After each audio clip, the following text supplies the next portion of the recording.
Welcome to Joy, Love, and Abundance, designed to lift up and explore the people, organizations, and experiences that create a more joyful, loving, and abundant world.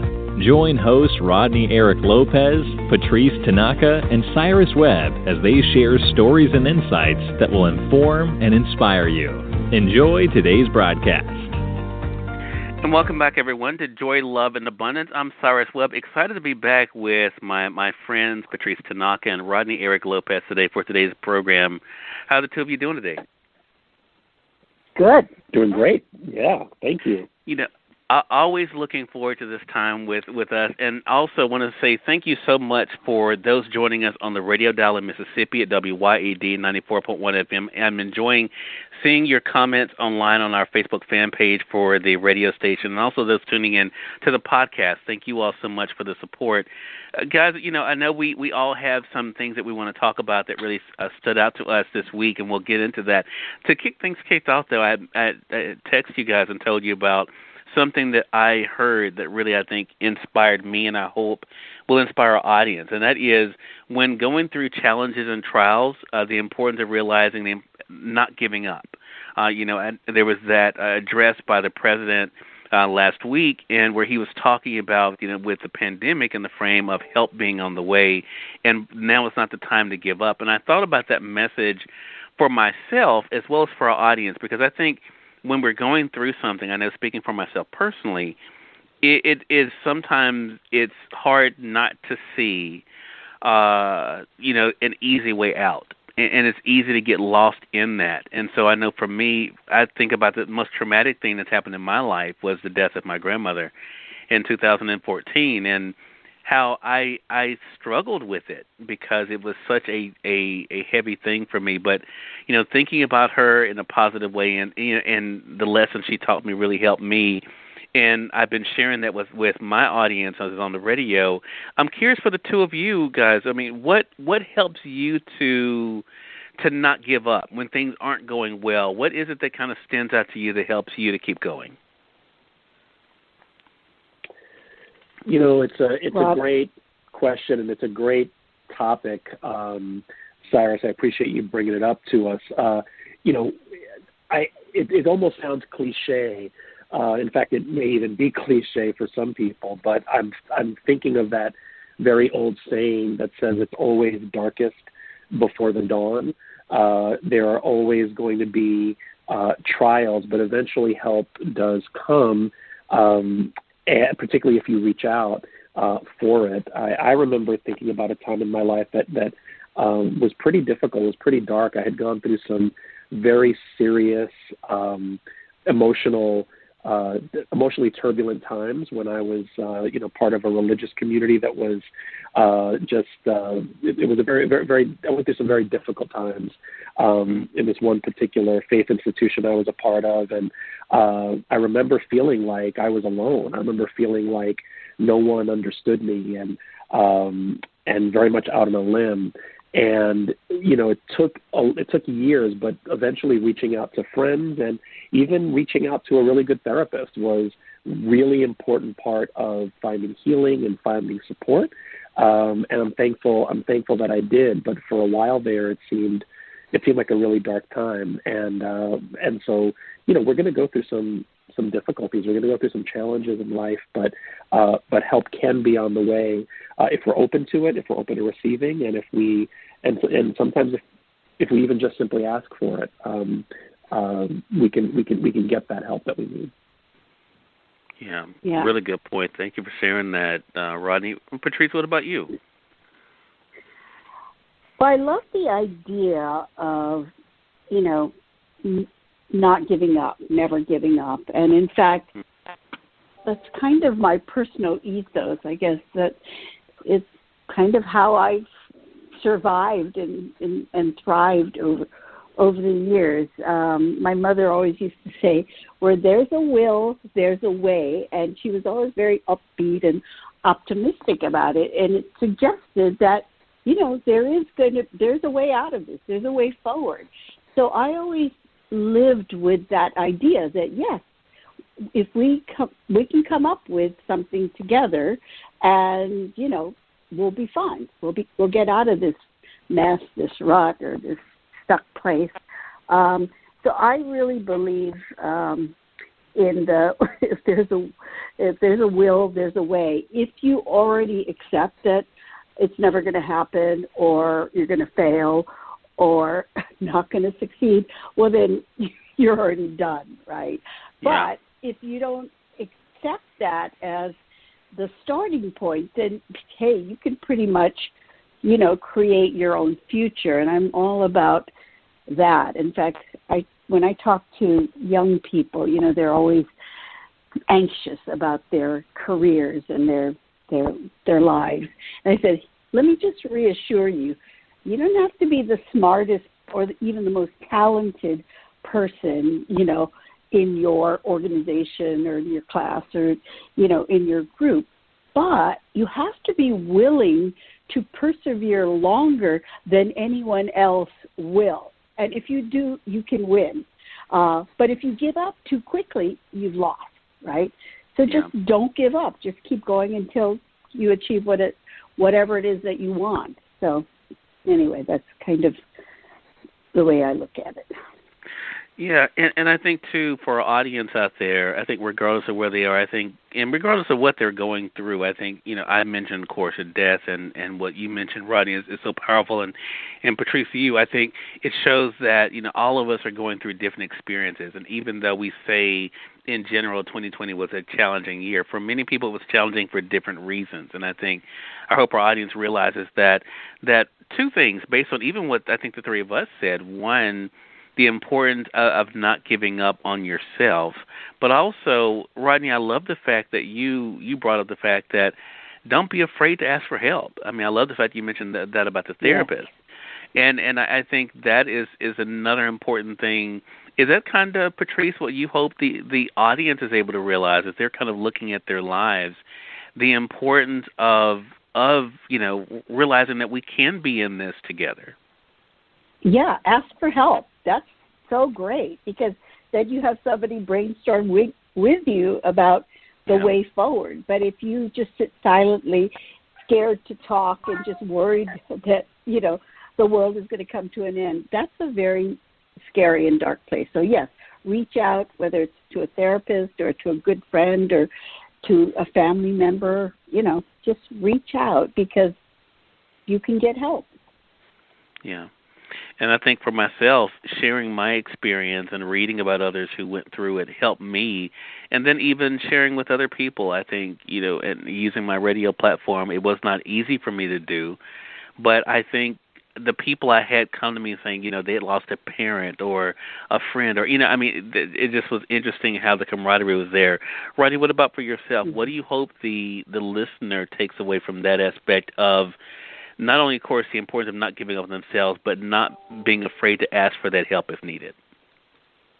I think that, too many of us believe that whatever we're going through is unique to us. I mean, yes, your experience is yours. No one else has your experience, but there really isn't anything new under the sun. Anything that you have gone through, someone else has as well. And so really it isn't shameful, it isn't embarrassing, it doesn't make you less of a person to seek out support, to seek out help. It can be in the form of therapy, it can be in the form of groups, it can be in the form of friends, it can look like a lot of different things. But especially for the men out there, we tend to be we tend to want to go it alone and think that we've got it all under control. But it's really important to reach out and get support when we need it. Yeah. Rodney, it was I so love funny that idea. Oh, I'm sorry. Yeah. Yeah. Oh, I'm sorry.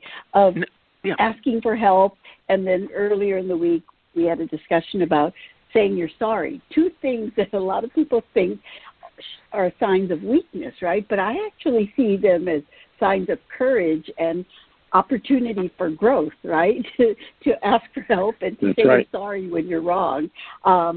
So I would love myself and more people to do that. Ask for help and say you're sorry if you're wrong.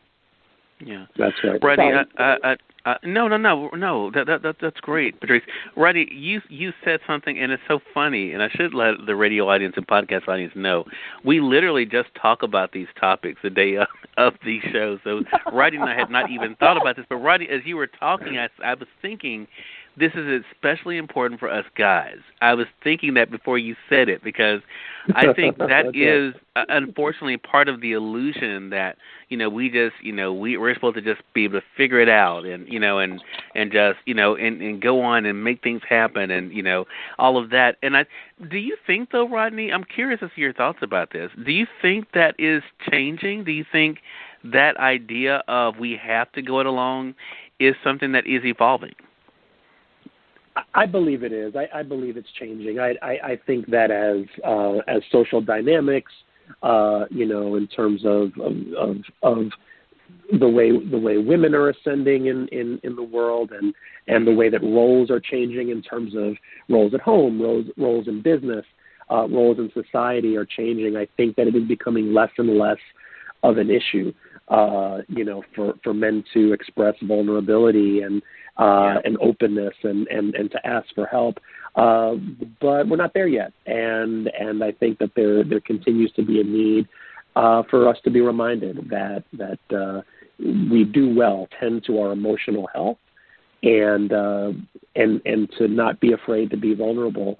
As Patrice said earlier, it's just healthy. It's just healthier when we do.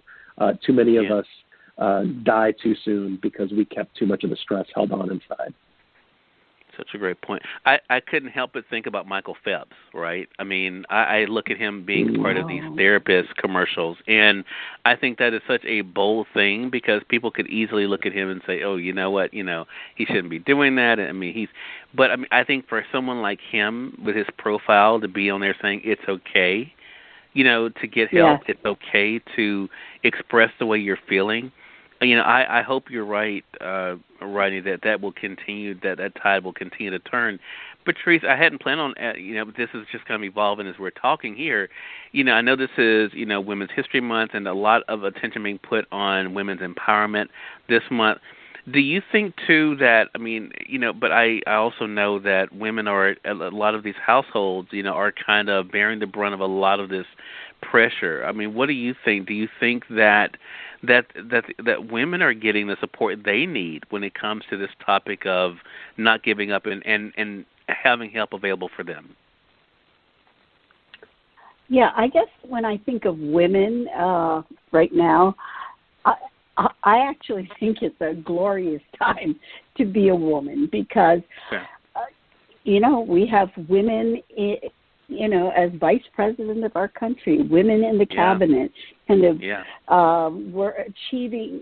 President Biden is committed to gender equity, which is great. And I think as a woman, to me, being held back or not being able to, have parity with men in terms of a voice at every leadership table, that to me has been the biggest challenge, in my life. So I'm actually very hopeful, and I see a lot of strong women who have always been strong, but now they're actually being given positional authority, which is really great, right? Right. So, I guess I just see so many strong women chomping at the bit to have an opportunity to lead, and I see them being given this opportunity, especially women of color and Black women in particular. It's very exciting. Yeah, and I hope our audience sees that. I know I was raised by a strong woman myself, strong women in my family, and I think, too, knowing that message of, for one thing, not giving up, but also help being there is so important for all of us, and that's why I'm glad we could kind of tackle that today. For those who are just tuning in, you're listening to Joy, Love, and Abundance. I'm Cyrus Webb. We're joined by, our amazing co-host, Patrice Tanaka, you just heard from her there, and Rodney Eric Lopez. We've been talking about the topic of the idea came to me because of President Biden's speech last week where he was talking about help being on the way after the COVID relief bill was passed. But also I was thinking about broadly the message for all of us. I think, whether we're dealing with the pandemic or whatever it is, about help being there. So, guys, now it's a fun part of the show where we're able to bring different things that kind of brought our attention, kind of going into that same vein we were just discussing. Patrice, you had a great story you wanted to share this week. Yeah, in the vein of strong women who never give up, because women, especially mothers who have children, they're not going to give up in making sure that they're able to take care of their children.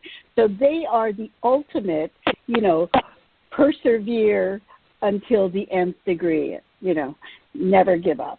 So one of the things that I did today as part of the celebration of International Women's Day Week, Month, and National History, so many words. National Women's History Month, that's what it is. Yeah. Sorry. There's so much going on. Today I had the pleasure and honor of being one of the speakers at a Women's Leadership Summit called Rise and Thrive, which was produced by Dress for Success, Northern New Jersey. They serve women in the 10 counties of Northern New Jersey. And it was great. It was all about, equipping women with the confidence and the tools to be able to, rise and thrive. And I love this organization, Dress for Success. I actually know Joy Gordon, who has been the CEO of Dress for Success worldwide for the past 22 years. And in fact, she was the CEO when Dress for Success was operated in a church basement in Manhattan, so one site. And today, 24 years later, Dress for Success has expanded globally. It's a global nonprofit, and they're in 150 cities and 25 countries, and they serve more than 1.2 women. And that is because of the never give up, philosophy of Joy Gordon and all the women involved in this organization, including Kim Iopsy, the executive director of the Northern New Jersey chapter. And Dress for Success, their purpose is to offer long-lasting solutions that enable women to break the cycle of poverty. And I think that's so beautiful. So their mission is to empower women to achieve economic independence by providing a network of support, professional attire, and development tools to help them thrive at work and in life. Because what their vision is, a world where women don't live in poverty, where women are treated with dignity and respect, and are able to strengthen their families and shape their communities. So Dress for Success believes that achieving gender equity is imperative to developing a sustainable and just world for all. And I believe that, and that's why I'm always excited that there's a focus on women during March. But there should be a focus every day of the year. But anyway, thank you. I'm excited to talk about Dress for Success. Agreed. I agree with that last statement. You're right. I mean, everyone should feel appreciated every day. I think that is such an important thing. Rodney, what about you? You had a great story as well. I was really moved by a story I read this week about again, staying with the theme of strong women, about a woman named Hiba Noor Khan. She's from England. She's a writer, an activist who lives in England. She was born and raised in the UK, actually, and she does a lot of work, specifically around refugees. And she was volunteering 2 years into the Syrian war. She was volunteering at the Turkish border, distributing humanitarian aid to refugees who were going into Turkey from Syria after some intense bombing in Aleppo. And one of the things she noticed was that, when we think about war, and in the United States, this is just something that is so foreign to us because we live in such relatively speaking, a peaceful land. But when we think about war-torn countries and places that are under severe bombing and where there's refugees crossing borders, we sometimes think about images we see on TV, and we forget that there are very real people going through some very real challenges, and that the horrors of war don't eliminate the very real needs that people have, whether it's not having enough clothing to wear, or coats when it's cold, or a warm meal, or enough water. These things that we can sometimes take for granted in a land as abundant as the U.S. is. And so, she was distributing humanitarian aid to these refugees. But one of the things that she learned was that there was this one particular person who was a guide for her group, this person named Allah al-Jalil, who was a guide on their mission, but his nickname was the Catman of Aleppo. And she wanted to know more about why he was called the Catman of Aleppo. While many people were leaving Aleppo to find relief from the bombing, he actually chose to stay, and he provided shelter and set up a sanctuary for injured cats and other animals, which I found fascinating, because you would think that under circumstances where you have humanitarian crises, that frankly the cats and the dogs and other animals, you might just kind of forget them and let them be. But in fact, this person had the humanity to take care of these animals and make sure that they were well taken care of, and chose not to leave that area, to make sure that there was a sanctuary for them. Well, Heba was so moved by this story that she actually wrote a children's book called The Little War Cat, and it's about a cat that is in a war-torn area and searches the town looking for help from the trauma that the cat is experiencing, and eventually finds it, and then looks to help other people. And so what Heba Nur Khan has done is written a children's book that now gives children a way to process the traumas of war.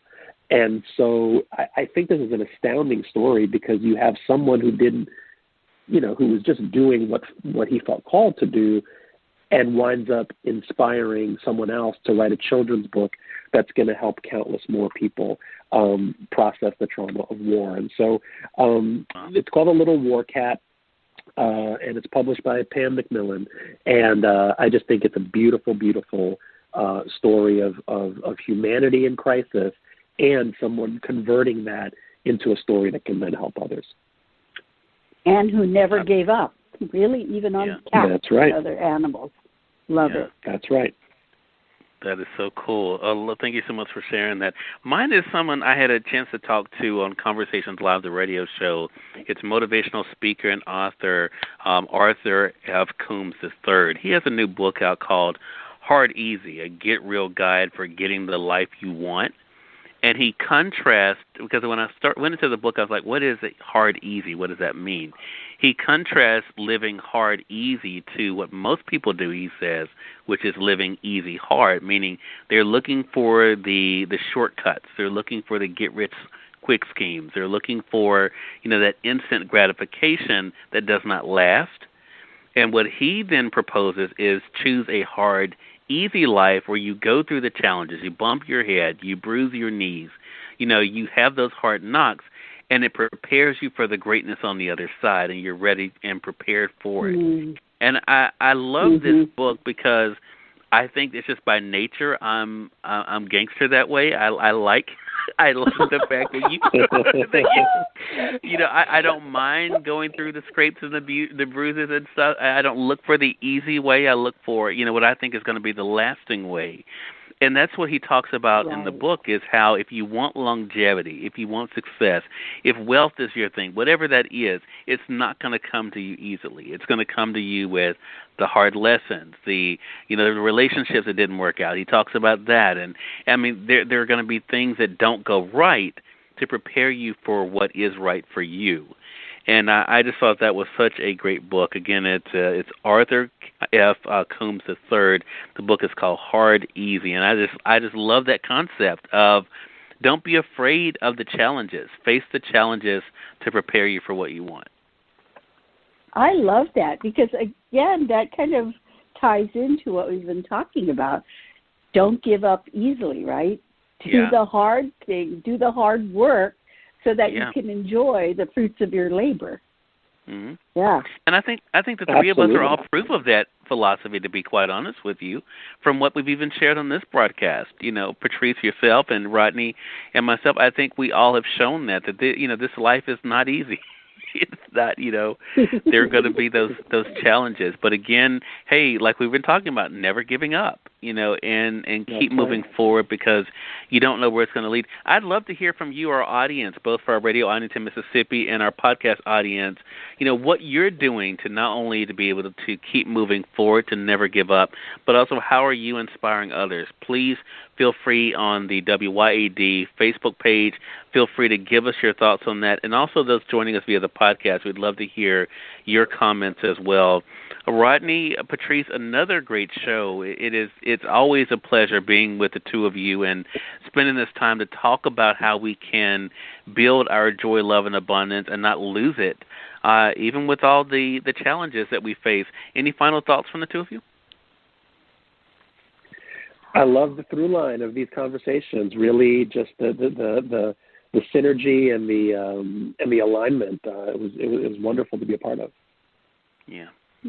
I always learn whenever I'm with the two of you, and there are many things that we share in common, but also different perspectives as well. Yeah. Which I find really insightful. So thank you guys for another enlightening conversation.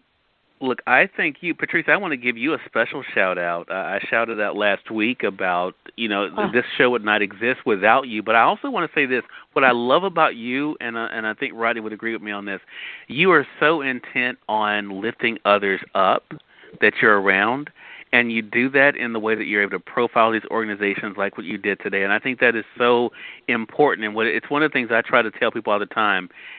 Other people's success does not diminish your success. And so it doesn't hurt any of us to uplift others, to shine a spotlight on others. And I want to thank you, Patrice, for setting that example in real time every week. No, it's true, because you do it every week. Organizations that you're personally involved with and wanting them to get that recognition, I think, is so important. So much great work being done by so many great people, Yeah, what can I say? I hope our audience continues to find those for themselves. Again, everyone, we have Rodney Eric Lopez, Patrice Tanaka, and myself saying we hope you've enjoyed this week's broadcast and hope that you've been able to find something that will help you in building your own joy, love, and abundance in your life and sharing that with others. Until next week, we will see you back here both on the radio side of our program and the podcast. We hope you all have a great one. Take care.